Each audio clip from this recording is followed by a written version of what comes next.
If you grew up with trauma or anything as a child in your life, does that get imprinted into your body, and how does it manifest itself, if in fact it does? This is so relevant to everything. It's relevant to physical health. It's relevant to relationships. It's relevant to business. How safe you feel in your body to express who you truly are dictates everything. We're in these cycles of distraction, right? We are always picking up our phone. The sex addiction is back. The workaholic is back. The addiction to use is back. The anxiety, I can't be home, I can't be by myself. It's because subconsciously we know that when we stop and we're with ourselves, we're only left with what's in our head and then what's in our body. All the things that ruin your life. Yes. We'd rather do that than feel what's inside. That's why we talk about inner child. We're talking about our fascia. If you grew up in a household that had an alcoholic dad or an alcoholic mom, it's just not safe, and you have not done any work around that, you are not going to feel safe in your own body because your fascia believes that it's still in the same moment as it was 40, 50, 30, whatever years ago. This is why when there's someone raising their voice and getting loud and it's reminiscent of dad, there's a part of you that contracts. We, in self-help and motivation, we go, let's just look at the light. And you got to be all of the loving, positive emotions. Negative emotions, go for a walk or do some breathing, meditate through them. No, man, you have to embody all parts of you.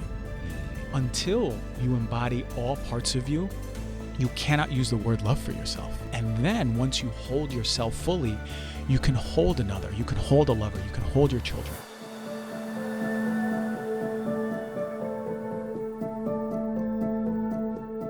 Hey, it's Ed Mylett. I just wanted to thank you for being here, and I would ask you to please subscribe to the show. If you just click the subscribe button here, I would really appreciate it. It helps the show grow so we can get even more successful guests on the program to help you.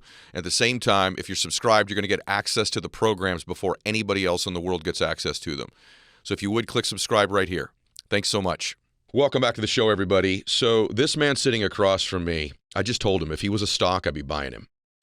And I mean that. He is already making huge waves in the world because his work is so profound, so impactful, so much so, by the way, that, I do 52 interviews a year. I'd say 50 of them are through people that have reached out to the show. And then there's a few every year where I'm just persistent to find them and get them on the show. And in this man's case, I pursued him.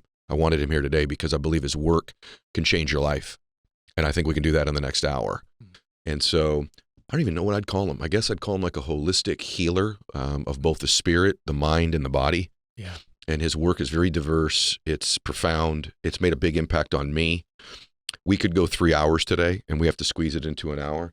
So Dr. Christian Gonzalez, a.k.a. Dr. G, great to have you sitting across from me. What an honor, man. And what a beautiful intro. This might be the best one. I feel really full, nourished, open. I'm ready to talk about it all, man. You shoot, and I'm going to be like an old Western guy. Boom, boom, boom, right from the head. All right, good. Because we're going to go, I just want everybody to know, we're going to go all over the place today because you can with him. Yeah. And so there's things I'm going to ask for me, and then there's things that we'll ask for the audience. So let's start in the very beginning for me. I want to talk about what I'd call like energetic imprints from stages of our lives and our body. Okay. So if you grew up with trauma or anything as a child in your life, does that get imprinted into your body, and how does it manifest itself, if in fact it does? We went right off the gate with my favorite stuff, man. Okay. This is so relevant to everything. Okay. It's relevant to physical health. It's relevant to relationships. It's relevant to business. Okay. How safe you feel in your body to express who you truly are dictates everything. And this can't be understated. Okay. When I was in school, we were learning so much about the physical. And then mental health started coming to the surface. We talk about anxiety and depression. But we're really missing the point about what happens, as you say, energetically imprinting when we're young. Ultimately, what happens is we are free children. If I had a home video of you from whenever you were 5 years old, guarantee you threw a tantrum. Parents out there, you got kids, your kids are throwing a tantrum. And it's because when we're children, we have that stimulus and there's no filter. It's full expression. Yeah. When we're hungry, we cry or we go, Mom, I want food right now. We poop when we need to poop. We cry when we need to cry. We get angry, and we have that energy moving through us. energetic imprints or constriction of our true authentic expression happen at a young age, right around the age of 6 or 7 when our brain waves change. And this is when we become more autonomous in our ego. So parents out there, if you have a 6 or 7-year-old, you're going to hear your kid going now more, I want to do this. No, I want to climb the tree now. I want to choose my outfit now. It's because the ego is being developed. This isn't by mistake. We need to go through life with a sense of self-identity so we know who we are relative to other people. And this is how we grow and we survive. But when we grow up in a household where the normalization of our experience is trauma, generational trauma, when we have a father who has his own father wound and doesn't know how to handle his own anger, so he holds it in, and then blows up and the whole house is scared. Sounds familiar. Right? Sounds very familiar. A lot of men out there know exactly what I'm talking about. Or when we have a mother who is just completely unhinged, crying all the time and then angry all the time, and we don't feel safe around the feminine. What does that say when we're children and we can't express who we are? Ultimately, what happens is this. We sacrifice our authentic expression, those tantrums, the crying, all the things we needed to do for safety. Because this is evolutionarily imprinted in us. We need to survive. We need food. We're going to conform to the norms of the household, even if it's not healthy, in order to survive. So we begin to hold back. Instead of being angry, we know, okay, now we're at the age of 6 or 7. We have that consciousness, that egoic part of us there. When dad gets mad, mom gets this, the whole house is not good. My brother cries, my sister cries, we go to our rooms. It's not good. I shouldn't show my anger. This is the rationalization we make. That's the energetic imprint. We now begin to repress that and compensate with something else, like people pleasing, for example. So now this is when we see teenagers, young adults, you know, you ever meet the people who they're just really nice, but you're like, they're like kind of too nice. You don't feel very comfortable because they're super like anxious nice. Yes. Those people are just angry, deeply angry, and have not confronted that deep emotional repression of anger because they never felt safe. They weren't safe to do it in their home. Of course, they're not safe to do it in school. Of course, they're not safe to do it in their college, in their marriage, all throughout life. And this is what happens. That affects relationships, business, physical manifestation of health, everything. And it's not just anger, it's every emotion. Whatever was safe or unsafe in your house begins to be repressed or expressed and dictates your persona, your egoic mask through your whole life. Okay, I want to stay on that. Here we go, you guys. I told you, we're right out of the gate. So there's been some talk about how that does show up in our personality. A chronic people pleaser could actually be angry. Your work, though, struck me.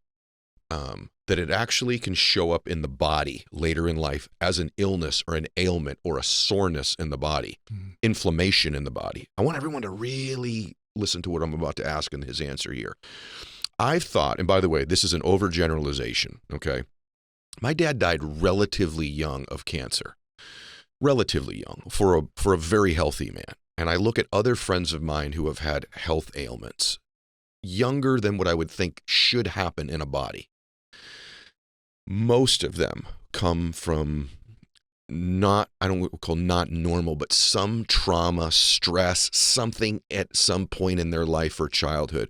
So would you talk about the part of these imprints or emotions or trauma emotionally manifesting itself in the physical? I want to go to the physical part for a minute, because there's a lot of people where I go, man, my back's sore all the time. Yeah. And they think it's because how they sit in their seat. Right. Or, man, I chronically have headaches, or whatever it might be in their life. And you really believe that to some extent, this can be emotional stuff showing up physically in the body, correct? Yeah, absolutely. We need to bridge things, right? Because we can be conventional and we can be physically based, and we can look at Newtonian physics, right? Where we just see this is the manifestation of physical universe. Yeah.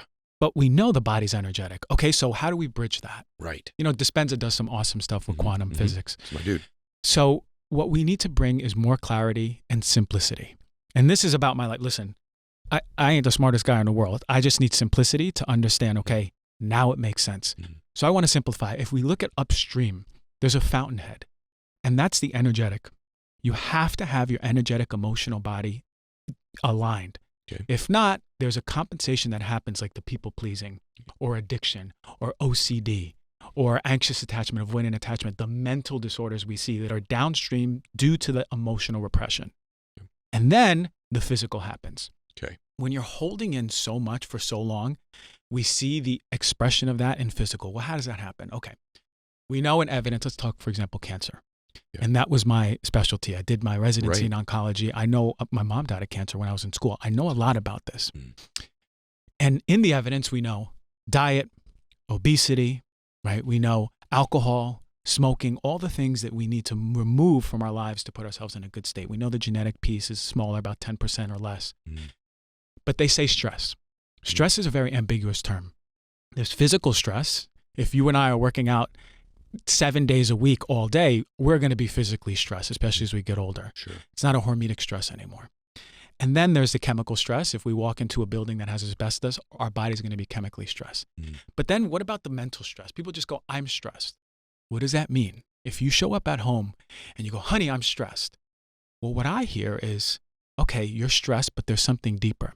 You're stressed because there was an emotion that wanted to be expressed that you didn't allow or feel safe enough to express. So if they go, I'm stressed. Well, why? My boss yelled at me. Okay, well, why?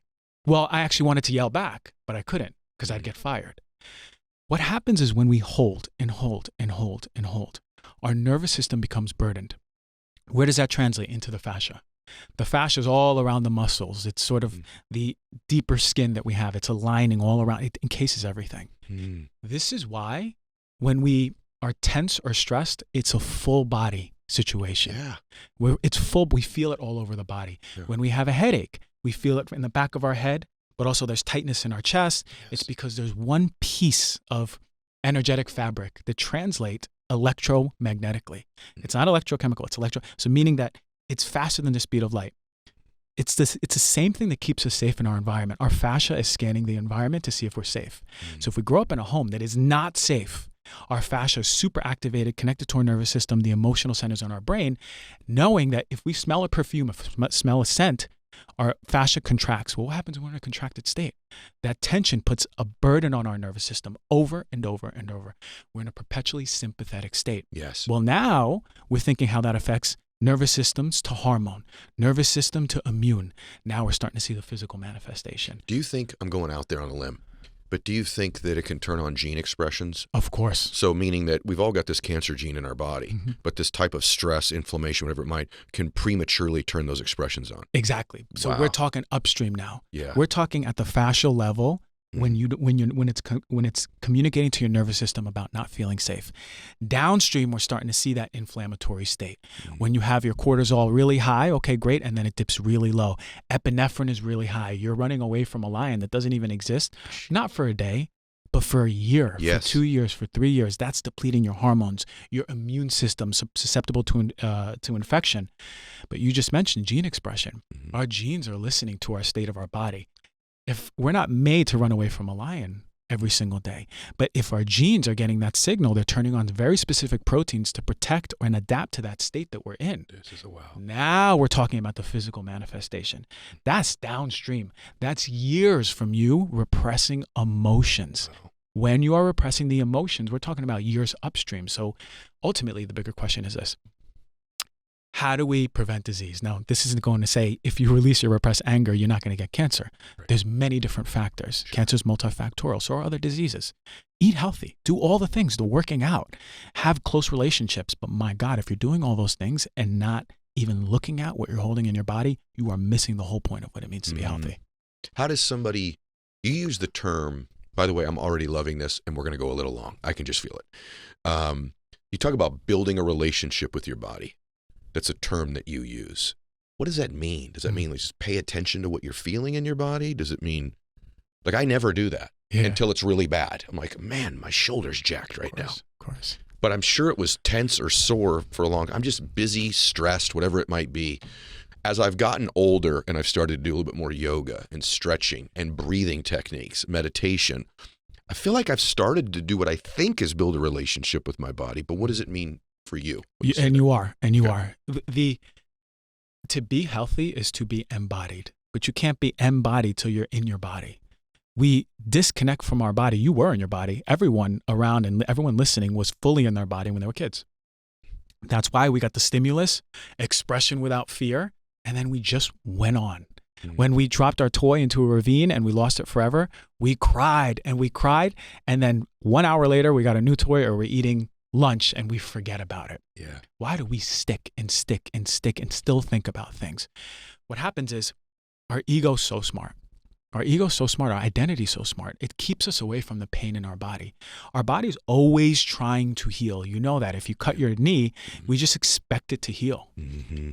We are the ones that pick the proverbial emotional scar, the wound, every time we protect ourselves from expressing. And we are always presented with these experiences through life to express it. This is why angry people attract angry situations.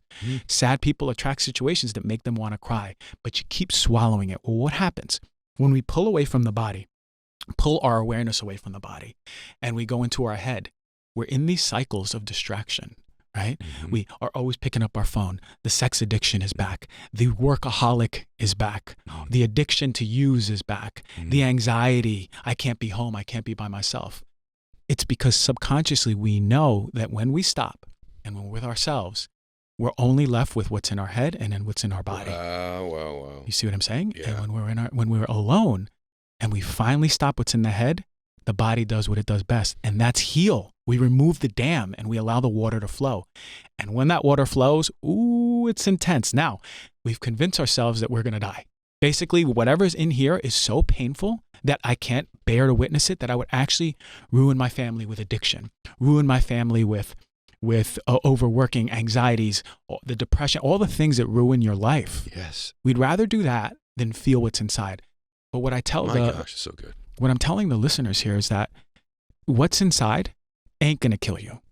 You want to know how I know? Because you're alive. And when you were young, you were expressing everything and you were fine. You would express it. It's painful. It's intense. And then you move on. And on the other side of that emotion is this beautiful potential that you forgot was there. This is why when people release the emotions when we're working together, they have all this sadness and then all this anger and then they're shaking in fear and then they're angry again and then cry one more time and then, oh my God, I feel light. I feel clear. Is this love? I feel love. Oh my God, I feel in love. I feel so embodied. My body feels so good. Chinese medicine is awesome. It's been around for a long time. And they've done some great work at identifying what's where. Ultimately, if you look at Chinese medicine, they pretty much nail the emotions to the body. We know that sadness and grief is in the lungs. This is why when people are sad or they're swallowing all their emotion, they may manifest with something like asthma or a tight chest or feel like a weight is on my chest. That's not by mistake. What I see is a lot of anger and fear is in the belly. So think about when you get punched in the stomach and you hold, that tension happens when you don't want to release that anger. So usually I see people with gut issues. This is why when you release those deep repressed emotions, those physical issues downstream almost miraculously change. And this isn't a pie in the sky. Yeah. I've seen women who are infertile for 2 years come and in 1 hour, one session, crack open that pain that's in the womb from this particular person having her boundaries crossed in college when she said no, and a month later get pregnant. I've seen gut issues go away, skin issues, like miraculous type. Why? Because they're finally letting themselves be. You've even seen period pain in women, menstrual pain become diminished when they release some of these things, correct? There's actually a curative property of that even, you believe, to some extent. And I'm saying this from the perspective of, I'm a naturopathic doctor too. Like, I understand the pathologies that happen. I understand the mechanisms of what happened. I understand the importance of food and supplements. Yes. This was my career. Right. And by the way, everybody, stay tuned because we're about in a minute going to turn to food, gut health, breathing, nose breathing, techniques that will help you with these things. So we're about to go there, but I want to establish the basis. There's also something really interesting that you had a piece of content on. It was either on your podcast, by the way, which is called Heal Thyself, you guys. It was awesome. But it might have been on your Instagram. I'm not sure. But you're actually talking about physical signs that you may be in a relationship that doesn't serve you. So I just think this is like a neat thing to add to the equation because I think a lot of times people are, right now, millions of people that are listening to this, some of them are like, am I in a good relationship? Should I stay in it? Is there a better one for me? Is this causing me stress? Is it serving me? Is there a toxic element of it?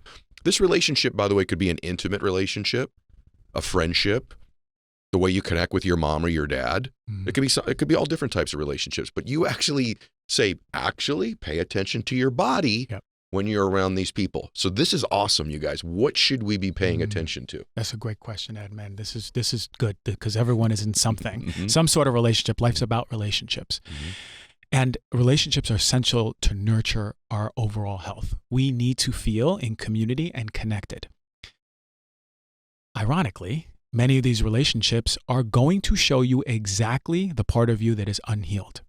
That part of you that is so repressed and unhealed. This is why that person that we love so much, that we live with, shows us that mirror and gets us the most angry than anyone ever has. It's because we often look at that mirror they show us, and instead we look past it and we start cursing them out. You're right. Stop showing me the mirror of the things that I don't want to heal, that are so unsafe for me to express in this relationship, and you're reminding me of what it was to live in the household that I did. That's essentially what happens in so many words. Yeah. So it takes a level of first self and body awareness. You need to connect to your body, and we'll go over a few things later, but there's an importance of feeling what it feels like in your truth. What does it feel like if you put a plate of broccoli or a plate of kale in front of you? Which one does your body want? Because you need to be that in tune with your body.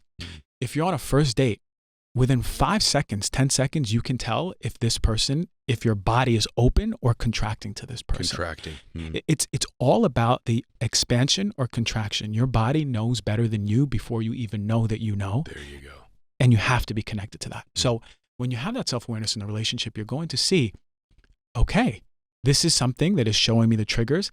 Can I authentically and take the full accountability of, yeah, you know what? This is my I love you. You've been calling me out, and holy I am angry. And it's not about you. It's the relationship with my dad. And you're reminding me of my dad, the way that you say and do this. You know what? I have work to do.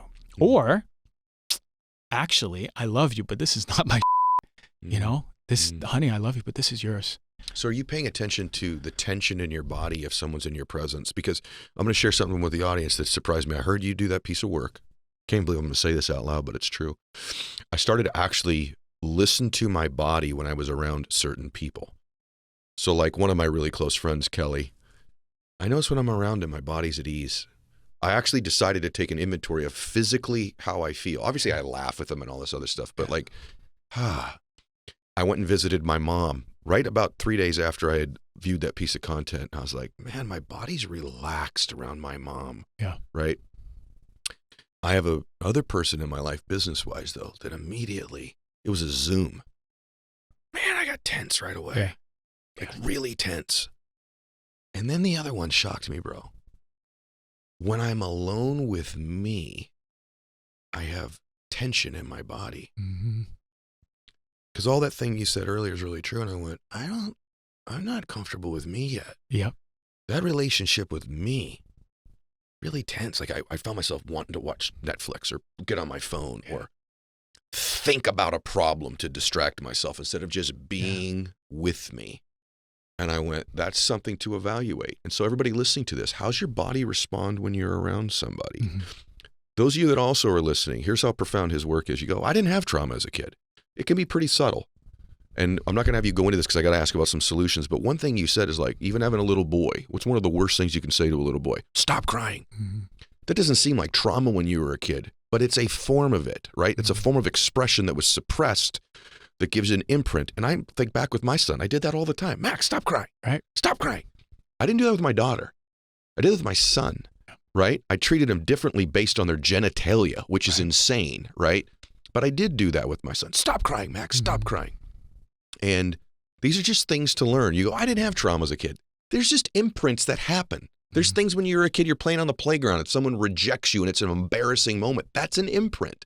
So to evaluate these things matters. Let's talk about a little bit of some of the solutions that you recommend. And some of them we're going to go like really base stuff, but talk a little bit about breathing and nose breathing for a minute, because it's really made an impact on my life. And I feel when I breathe what I consider to be differently than my normal breathing pattern, I immediately, it transforms my physiology and it transforms my emotions. So what would you teach the audience about breathing, how they should breathe, and the importance of it? Yeah. So it's funny because when I see my clients, we have very specific breathing that I look at. Mm. Most people have their stomach fully sucked in and they're breathing all the way to the top of their chest, Okay. right? And if you and I go for a hike and we see a bear, the first thing we're going to do is go, and we're going to suck in all that air to our chest, right? Yeah. That's the sympathetic signal to our body that we're not safe. Now, how many listeners right now is your belly sucked in, right? Because you're just too afraid to just let it out in the first place. And you're breathing very shortly to your chest. Your diaphragm isn't even fully expanding. This is the first thing to just bring awareness. Are you even in a grounded state? Because if you're relaxing your belly, you're giving permission for your diaphragm to fully expand, fully contract, and you're allowing your nervous system to ground, to calm down. Think about it this way. If your belly's sucked in and you're breathing into your chest, you're running away from a lion. If your belly's relaxed, your shoulders are down and you're breathing into your belly, you're in your tent in safety, or you're in your cave in safety. So good. Right? So if we use our mouth, right, oftentimes that's going to be the same thing. If we see the bear, we're going to go, we're going to suck into, if we're not going to go, we're going to suck in all the air from our mouth, and we're either going to freeze or sprint. Good point. You're a big guy, but you ain't fighting the bear. You and I are going to run real fast, That's right? That's right. High school track type stuff, right? Yes. So when we're breathing into the mouth and sucking all that air, that's putting us in the sympathetic. So this is where you talk about that nose breathe. The grounding is really powerful when you're breathing in and then breathing out even longer. That's a perfect way to ground yourself. Let's say you're Breathe feeling out through the mouth? No, through the nose. Both through the nose. In through the nose, out through the nose. Out through the nose, but longer out, longer exhales. That's a great way to ground yourself while paying attention to your belly. Is your belly relaxed? Are your shoulders down? So let's say you're about to get on stage and you hate public speaking, you know? Put some earplugs on or go into your car, close your eyes, relax your belly, put your shoulders down, do a breathe in maybe for 3 and then a breathe out for 6. Do that 10, 15 times. You're already going to be in a grounded state. You're going to be nervous, but not as nervous as you were.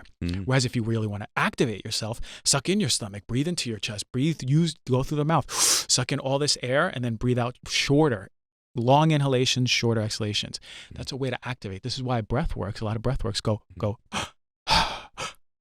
right? Breathe in, short out. Breathe in, short out. You're activating the sympathetic. Yes. And this is where we go to when emotions start moving. Because usually when there's an intense charge of emotion, we have to be in that sympathetic state, right? Like when we're going to cry, we're not just going to be chilling and then out of nowhere cry. We're going to be, right? So both work. Most of us are in sympathetic, so we really need to ground ourselves every day. Like I know it worked for you. Do it in the mornings or do it midday, right? When you're in that tornado work. That's right. 5-10 minutes, you're back to grounded. You're good for the afternoon. Brother, it's brilliant work. I have to tell you that I teach the mouth breathing and short breathing with my athletes who need to get in a peak sympathetic state to go compete or go to combat or go to whatever. But when I'm teaching people to, we won't talk about it today, but your CRV and everything, your heart and brain coherence is the type of breathing that he's describing through the nose and out through the nose again, as I really work. Now, you use the word grounding. I want to talk about literal grounding now. Most people don't even know what that term means. But one of the things, I live at the beach, but I also fly a lot. And one of the things you recommend is doing actual grounding with your feet. And I think people just take this stuff for granted. But I know in my body, I guess I am maybe becoming more in tune with my body because I feel so much better. I mean, instantly when I take my shoes off and I can be outside on the earth and I'm grounding. So can you tell them a little bit about what, and by the way, might as well also add to that why inside someone's house they shouldn't wear shoes from health benefits. Right. So just overall talk about having your shoes off and grounding. My brother, sometimes grounding is too free to believe or it's too good to believe. But what intelligence that we are around, what body intelligence, what wisdom that we are conductive beings and the earth literally has the things we need in order to reduce inflammation, increase our nervous system, reduce blood sugar, increase the antioxidants, brain health, balance of parasympathetic and sympathetic, right? Whoa, you mean to tell me my nervous system can be balanced if I put my feet on the ground? Yeah, that's the reason you feel so much better. Every morning I take off my shoes. Every morning I'm in my front yard. There's people walking their dogs and I'm doing Tai Chi or I'm moving my body, right? Just loosening my joints. And it's so important. You will find the more that you get into a grounding state, if you have any of these trackers like your Whoops or your Oura rings, you're going to find things are going to get better. Your heart rate variability will get better. Your sleep will get better. It's so free and so amazing. And it's not on some hippie stuff. There's evidence to this. Yes. And when you read the evidence, you're like, whoa, like this is like day and night. Now, to contrast that, putting on shoes, rubber, is stopping the conductivity from the ground. Should you wear shoes at home? No. We know that shoes track in feces, germs, but also pesticides, the stuff that we really need to watch out for. It's not only in our food, but it's unfortunately all over the environment. So we're picking it up, tracking it, and there's different studies that show that there's actually not a negligible amount, but a significant amount of crap, literally. And pesticides that we bring into our home that can be affecting our health. So look, your grandma was right, your auntie was right. Take off your shoes. Go in. Everyone, even the cleaning people, the mechanics or the maintenance people, they take off their shoes. Everyone got booties on. Yeah. You ain't coming to my house with no shoes. Seriously. Yeah. So one, there's I'll call it germ effect, whatever we want to call that. Yeah. But the other one, you guys, of putting your feet on the ground with no shoes on. It seems so darn basic. By the way, all of you that have done it like as a kid, you're like, that does feel better. It does. And you don't give yourself the gift of doing it. I find, by the way, for whatever reason, the closer I am to the water, for some reason, it's even stronger for me. I don't know if the vibrational frequency is different. Absolutely stronger. Is it? This really? is why the beach is. If you are, how many That's why people love the beach? Because if you think about it, what do we really like about sand? It gets in your food. It gets in your toes. Like, what is it? Right, what is it that we must like? So that's what we like. Dude, this is how many people are go to the beach and still. There's a reason. We're grounding. We are evolutionarily seeing bodies of water that our body is coherent to. So literally our nervous system gets coherent to the waves. Right? Yeah. And on top of that, the closer you get, you're getting a wave of negative ions, just like from the ground, but now from the water. Every Wednesday, my friends and I go to the beach and we jump in the water. We do it. We have a dip club every Wednesday. And for that reason, not only community, grounding, nature, seeing the horizon, seeing the sunset, getting the sun signals, and we're getting the negative ions. Everyone is on cloud nine after. This is so good. You think about it, very few people leave the beach mad. I bet if they did a study, I'm sure there's been fights at beaches, there has been, but I bet of all the locations on Earth, it's one of the least violent fighting environments on the planet. It has to be. Think about how many fights there should be at the beach. There's hundreds of people, all within inches of each other. Everyone's body's showing. Every dude's checking out every girl. Loud music, drinking. Yeah. There should be tons of fights at the beach. But there's not. But there isn't. They keep it to the boardwalk. They're not on the beach. Like, it's like sacred ground. I actually think that there's some data to support this stuff for sure. All right, a couple other things. By the way, I told you guys. I just told you. You're already sharing this and writing this stuff down. And we're going to go back into some other stuff in a second as well. But I've become more and more fascinated with the gut, with the microbiome as well. And I want you to talk a little bit about that relationship in the body as well. And then also, I'm going to add to it your work about colors in food.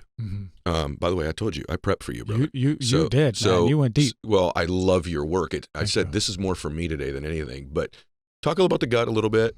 How that has a connected, obviously negative or positive benefit to the body and our mind, our spirit, and also food colors. Yeah, 100%. So now we're going into that physical realm of gut and gut health, and it's crazy. When I came out of school, we were talking about gut health.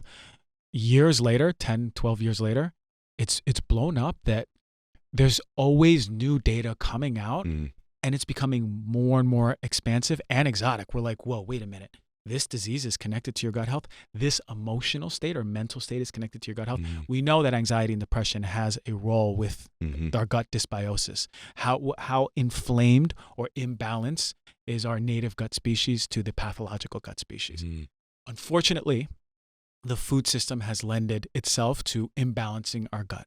But it's not only the food system. It's not only just eating crappy food. Okay. It's also your mental state, but it's also coming, again, tied to emotions. If you're in a sympathetic state, that is changing your gut ecology over time. If you're in a sympathetic inflammatory state, it's not nurturing your gut, right? Your body doesn't even care about nutrient absorption. Your body does not even care in that moment about your digestive system working to optimal levels. It cares about getting blood to your muscles. It cares about your brain being focused enough to get you away to survive. That's it. Doesn't even care about reproduction.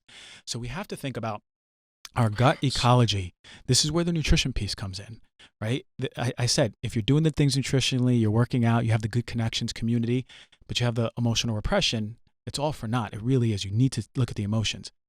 But also, you got to be eating good fiber, man. I've always been on the fiber train, man. And there's a lot of doctors out there that are super pro fiber, and then there's a lot that are super no fiber and just meat.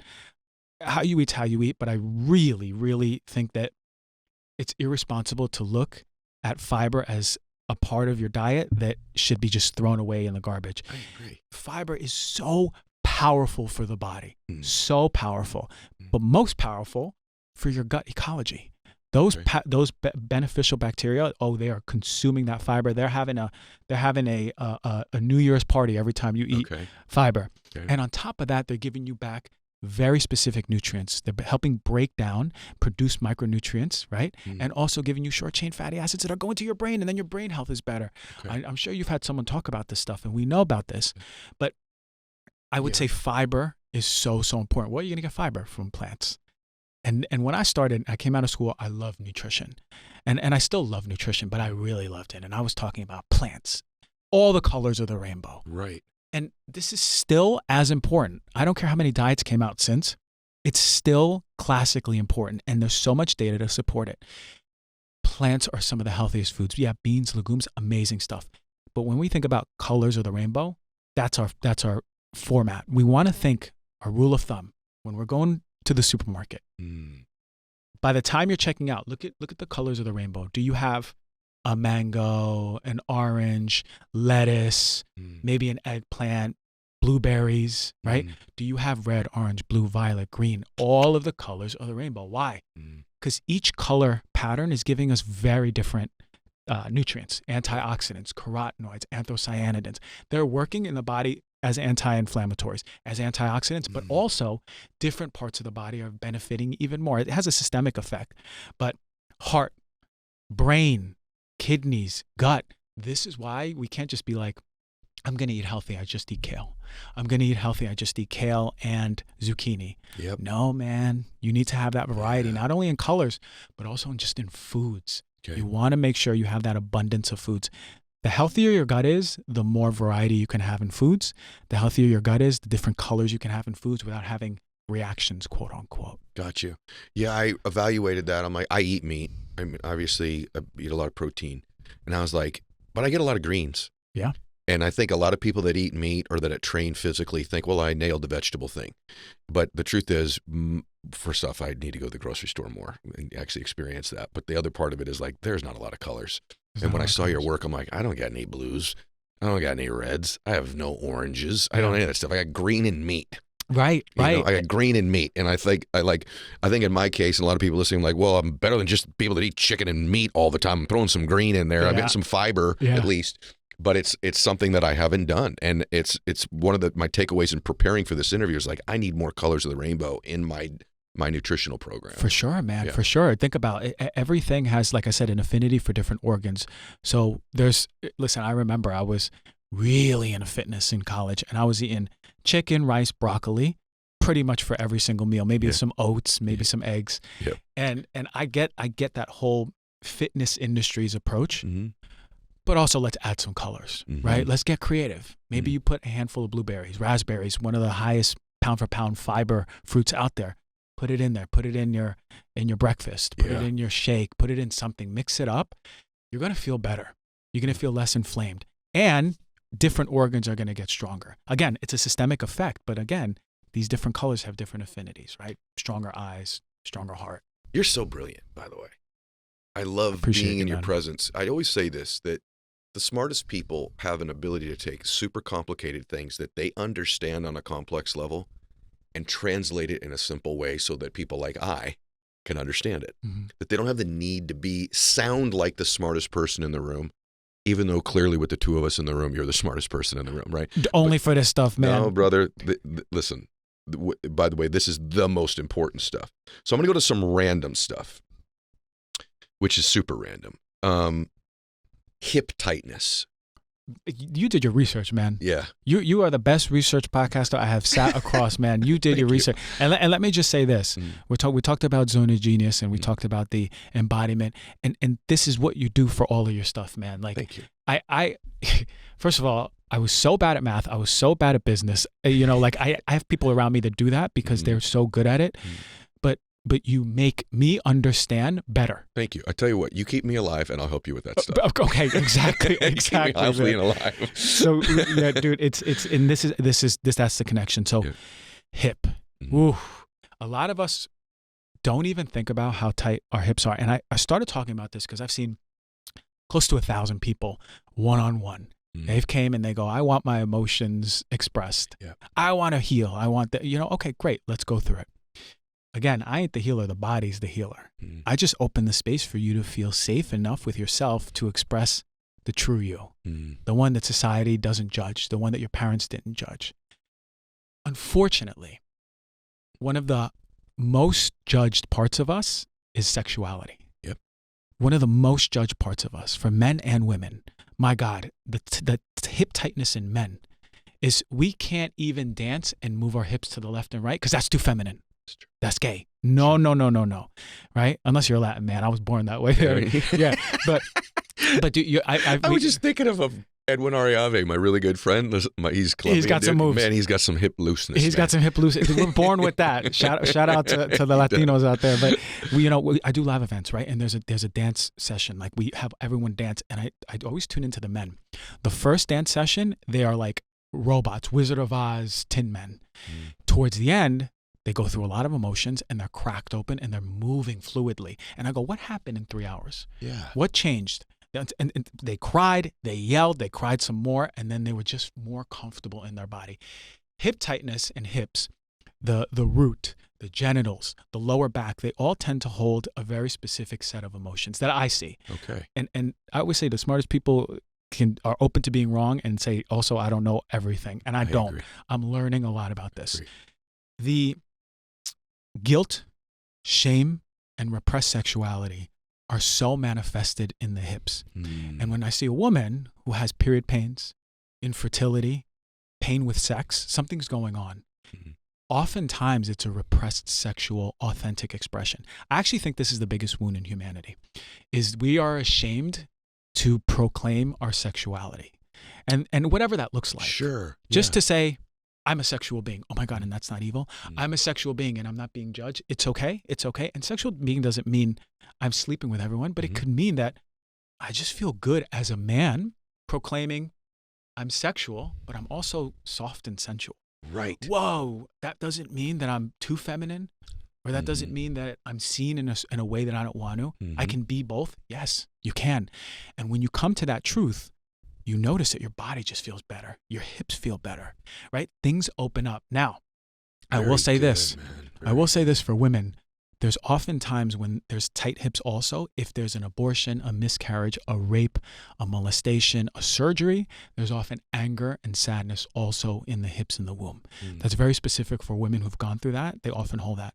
But a lot of men have that fear of just being who you are, right? Because there's a lot. You ever see the Goop sex show? There was the sexual, that one that on Tantra and Body, and they had the sex coaches. Absolutely, yes. Okay. I have. There was a scene where one of the men, all he knew was pornography sex. This is what men grow up on. Yep. Right? This is all we know, how to have sex. Yes. And this man, when he was working with Jaya, the coach, and she was doing this energetic movement on him, and he was connecting to his body, and his body started shaking. He started crying.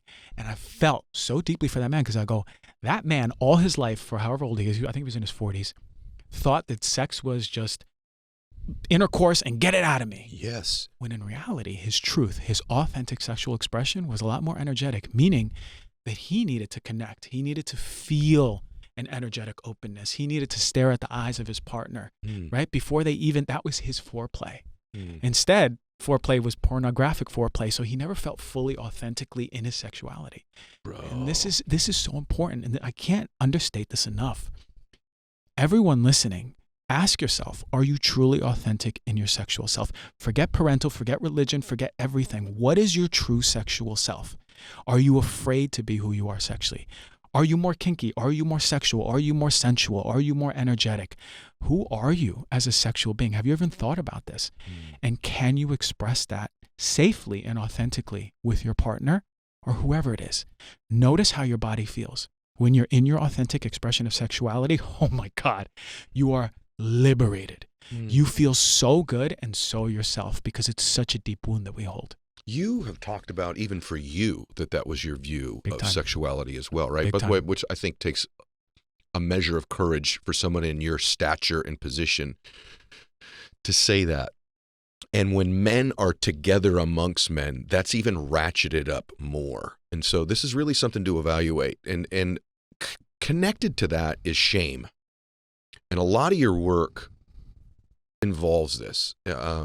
Shame showing up in the body and then giving, this is profound, everyone. Listen really closely to this part I want him to speak on because he's awesome at this.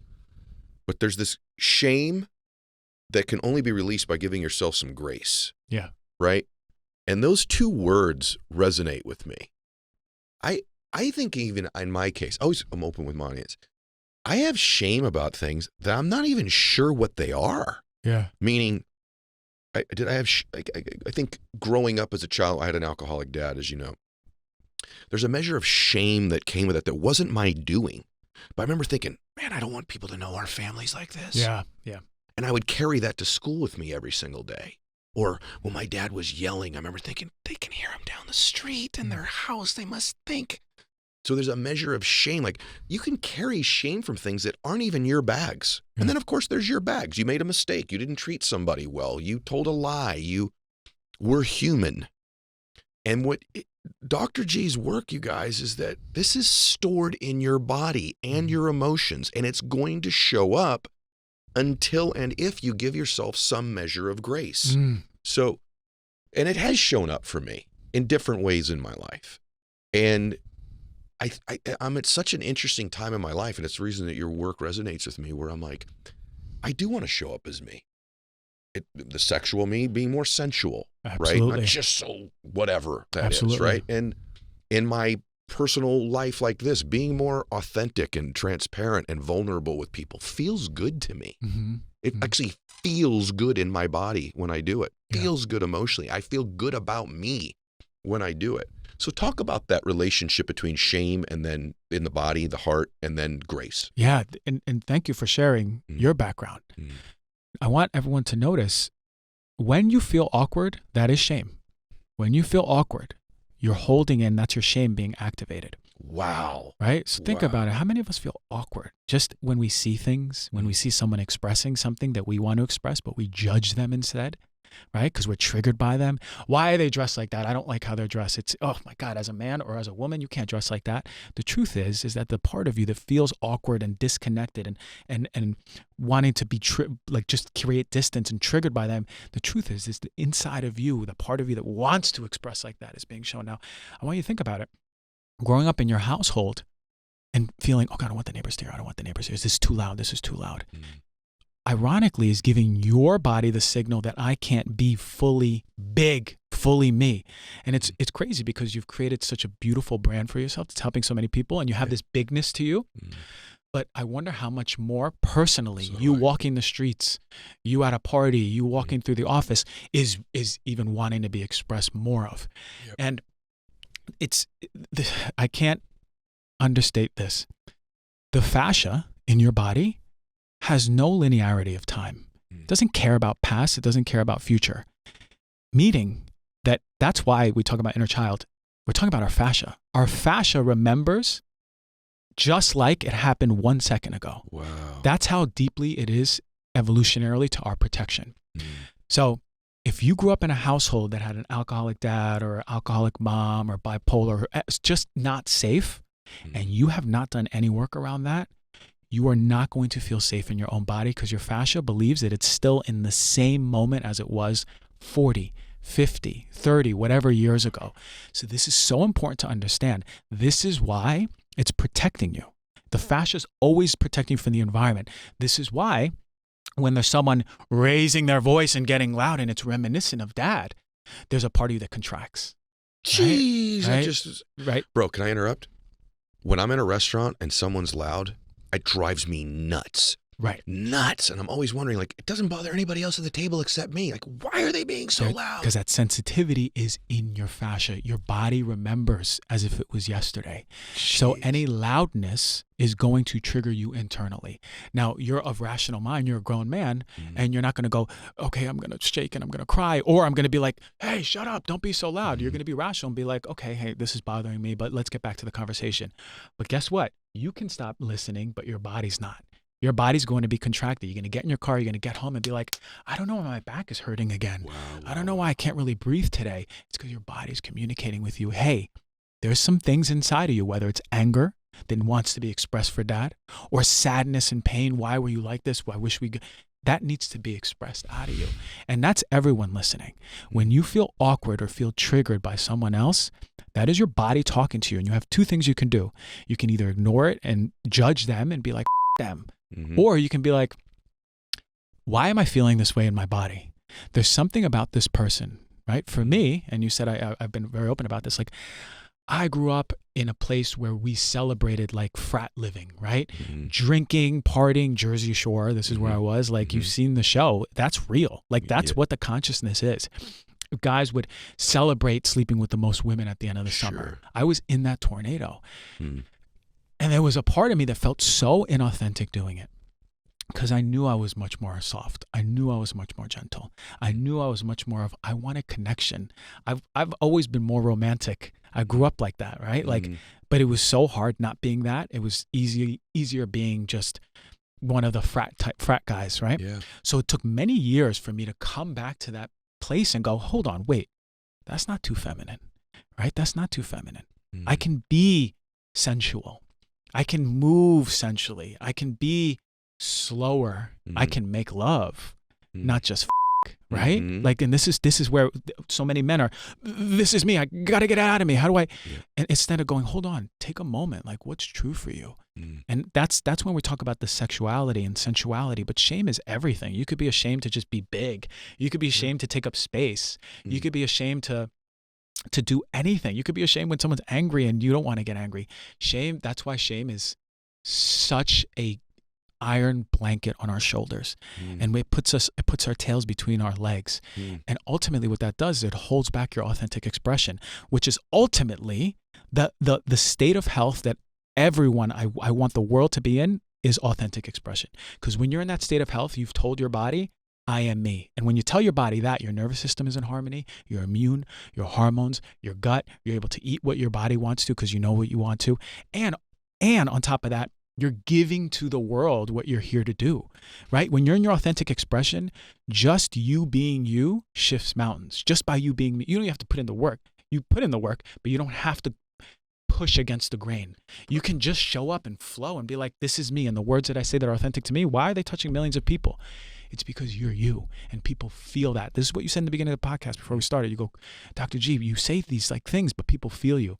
People feel me because I'm coming from my authenticity. Bro, your work is so brilliant and profound, and I'm going to share with you, I'm going to confirm with what you just said.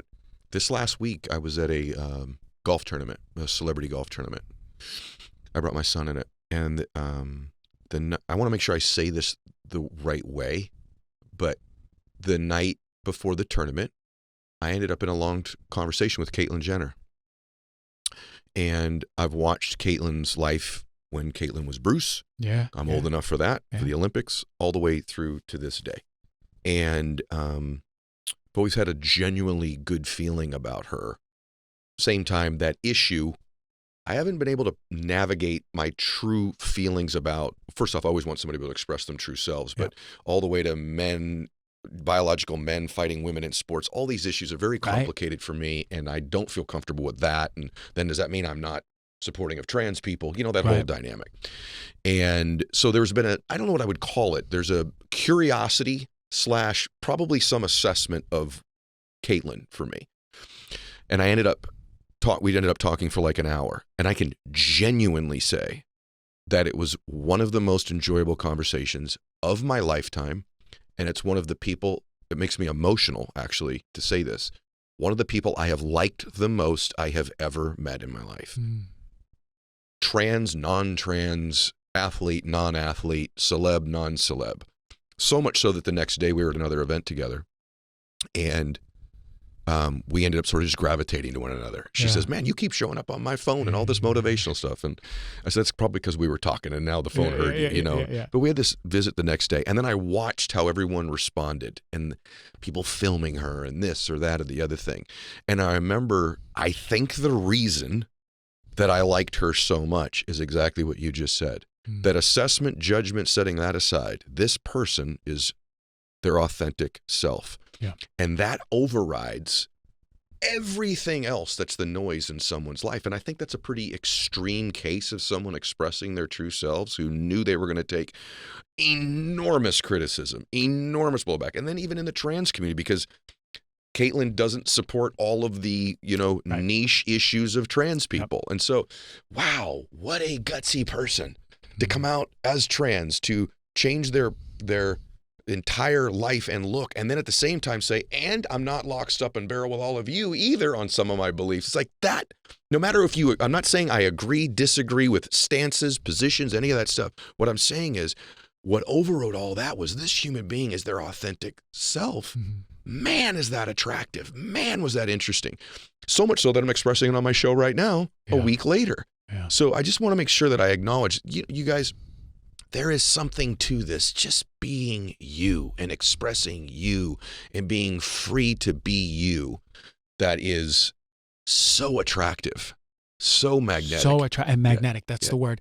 And in order to be you, you have to face the parts of you that are you that you don't want to look at. You have to go into the proverbial house, the body, and open that closet that is the angry you with horns and fangs and a tail. And you have to open up the closet and you have to see yourself on a fetal position crying the heaviest tears you've ever cried, or in another closet you shaking, so scared of monsters when you were a kid. Whatever it is, you have to see that in order for you to fully be you. Because ultimately, you know, you hear so many people go, love yourself. And I go, what does that even mean? How do we even do that? Right? Essentially, when we were children, we are this full spectrum of expression. We were that as kids. We know that because we were the saddest of the sads, and then a minute later jumping on the bed and the joyous of the joy, and everything in between. We, in self-help and motivation, we go, let's just look at the light. And you got to be all of the loving, positive emotions. Negative emotions, you know, go for a walk or do some breathing, meditate through them. No, man, you have to embody all parts of you. Until you embody all parts of you, you cannot use the word love for yourself. Unconditional love, you know, when people say it's a container, what does that mean? It means it's the container that holds all parts of you, the heaven and the hell, the dark, the light, all parts of you. And then once you hold yourself fully, you can hold another, you can hold a lover, you can hold your children. Then you've held so much of your deep grief and deep sadness for the shit that's happened in your life that when your child cries, they ain't triggering you. You don't have to say, stop crying. You can be with them fully open-hearted. You know how many women I see and they go, I love my dad. He provided and protected for us, but I never had an emotional connection to him. Why? It's because that man doesn't have an emotional connection to himself. He's never looked at the pain that he's holding. And until a man does that, it's going to be very difficult to have a deep connection with your wife and your daughter. So this is our responsibility as men. This is our responsibility as humans. And here's the biggest superpower all human beings have. We know. We have this awareness, even if it's so turned up and we think we're unconscious. Oh, we know. We know when we're not doing what our body wants to do. We know when we're not being authentic. We know when we're putting on a mask. We know, and we definitely know when people are doing it. This is why people can only fake people out for so long until things just stop working out for them, right? But you can't just fake it out. At some point, people are going to be see through the and this is why we buy stock in people who we go, that's the authenticity. I want stock in that. Whatever they're talking about, they're just being them. And they're radiating from internal, external, and the external is aligning itself as the experience to them. Bro. Not internal, how do I show up for the world so everyone likes me? You got to be you, and whoever likes you, they'll find their way to you. Brother, this needs to go everywhere, what we're talking about. I mean, given how profound what you're just saying is like, even if you don't even agree, what I was just talking about with Caitlin, like, if you didn't even agree with the person's position or stance, there's something so attractive about somebody saying, this is who I am, and it's okay if you don't like me. And what ends up happening is there's a magnetism, an affection, an attraction to something that is real and true to somebody, even if it is Like, I have friends of mine that, are super political. I'm really not that much, but like super left leaning, like, oh my gosh. And then I got friends that are super right leaning. And they're both really great friends of mine because I know who they really are. And there's something awesome about that, even if I think they're both wacky. Yeah, that's a beautiful way to say it. And this is what was happening. Caitlin was only mirroring your authenticity. What you saw in her is you. So that shows you there's parts of you that are dying to come out. That doesn't mean it has to be that. Yes. But there's parts of her, the authentic, the I'm big. I don't care who sees me. Maybe that's something in you that even more wants to be expressed. I think absolutely you're right. This is why we're attracted. Yeah. This is why we're attracted to people who are being themselves unapologetically, not hurting people, but being them from their soul out to the world. I think you just explained why I was attracted to you. Yeah. I really do. Yeah. I mean, I sought this man out, and now you all know why. Yeah. Right? And I told you, by the way, in the very beginning, I'm going to ask you one more question, that we could easily go 3 hours. Can you believe we've been doing this for about an hour now? Like, I can't even believe this has been an hour, right? I mean, it's flown by for me. So the last piece I want to ask you is a hard question. I don't know if you've been asked this before, but part of your work is like surrender to what is, right? I've heard you say this statement before. So this is the hard question, because I'm in both camps on that. There's parts of my life that I have to surrender, that these are parts of me, or these things have happened in my life and they're part of my journey, and they weren't failures, they were lessons. They weren't experiences necessarily, they were also lessons. Same time, I want to know that I have the power to change things in my life as well. So how do you navigate? And that's a hard one. How do you navigate, surrendering to what is, but also holding on to the belief that progress and change is within me, and in some case, my duty and responsibility. So how do you navigate those two things? This is very important. I do both. You have to do both. When you surrender to what is, see, emotions, let's go back to the emotions, won't move until you bring acknowledgement, awareness, and surrender to them. That's always a step in my practice when I work with people and myself. You have to bring awareness that you're tense. You have to bring awareness to that there's an emotion there, and you have to allow it. Surrender. You're there. You're allowed to be there. Because ultimately, just like people, emotions just want to be seen. They want to be seen that I'm here. I'm here. They're in that closet, and they just want you to open the closet and be like, hi, I'm here. I know I look scary, but I'm here. When you accept, acknowledge, and just surrender to what is, ironically, that's when things start shifting.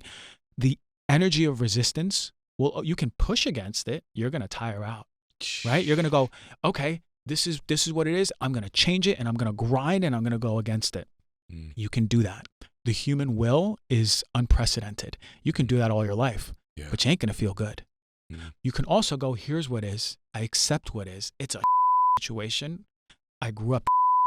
My current situation is whatever it is. I'm going to accept it. I'm going to see it for what it is. But also, I have the power to transmute that energy into something else, right? Just like you have the power to transmute repressed anger, for example, into that potency of clarity, of love, of empowerment, of boundaries, of all the things that you've been looking for. It's the same thing. When you allow it to express or let it be, just be. You're there. It's okay. I surrender. I want to heal, but first let me surrender that I'm sick, right? Let me surrender that, okay, I've been resisting that, like, my health isn't that good. Let me take a moment and be like, I'm not in the best of health. Ultimately, when you're saying that, you're telling your body, now I'm ready to heal. So you have to do both. Bro, you're brilliant. I have a friend of mine that's in recovery right now. They're a few weeks into recovery. They're actually in rehab right now. That's exactly what they've done. They've surrendered. I have this problem. I've got this ailment. And once that surrender happens, now let's go to work on living a different life, on ridding myself of this ailment that's harming myself and so many other people around me. And I'm very proud of that friend that's doing that work. They're doing exactly verbatim how you just described it. The application of Dr. G's work, you guys, is so profound. I told you guys on camera that if he was a stock, I would buy him. I told him off camera, though, that when he speaks, I not only learn things, but I feel things. And unbelievably awesome conversation today. And I want to thank you for being here. And you and I are going to be friends for a long, long time. Hey, listen, I feel that energy already. There's an authenticity to you, man. There really is. Thank you. You are in your purpose, and you're giving what your soul is meant to give to the world. and more. There's more to you that I feel it wants to be like kicking down the door and be like, I'm here. Likewise, brother. And what everyone felt today was two people trying to make a difference in the world and being their best selves together. And when you do that alone, you're powerful. But when you find like-minded people that want to make a difference together, you can create magic. And this hour was magic. So thank you.